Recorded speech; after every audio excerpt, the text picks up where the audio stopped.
oh nggak ada momennya buat lu decide kapan adalah waktu yang tepat. You just have to do it. Gitu. Lalu? Dari situ nge-trigger gue kayak, gue udah kerja segini lama, kalau gue nunggu-nunggu, gue nabung dulu segala macem, kayaknya gue akan pernah bisa wujudin mimpi gue. Dan mimpi gue itu adalah benar-benar kalau bisa full satu musim balik lagi buat viewers gue.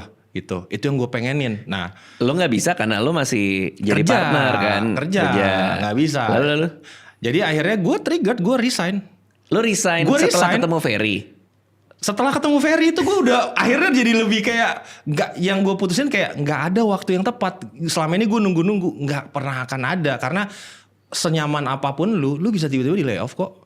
Kayak misalnya kita kan nggak pernah tahu ya layoff itu terjadi kapan. Betul. Setinggi apapun posisi lu. Iya, industri kan juga berubah dengan cepat juga kan. Jadi gue memilih untuk gue yang call the shots. Jadi kayak ya udahlah, menurut gue ya sekarang.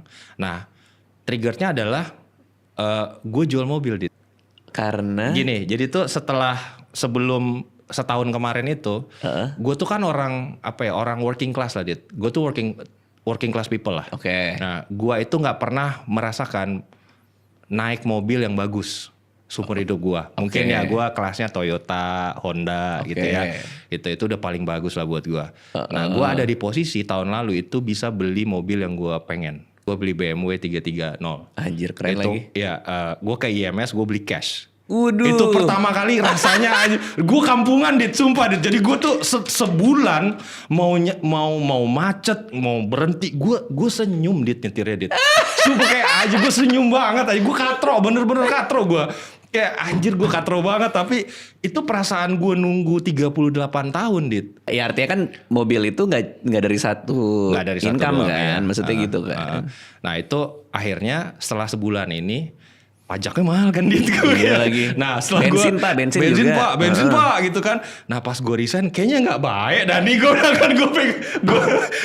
melakukan ini gitu kan. Kayak gak wise deh. Kayak gak wise deh gitu kan. Secara unpredictability di ekonomi yang seperti ini gue gitu kan. Akhirnya gue jual, Dit.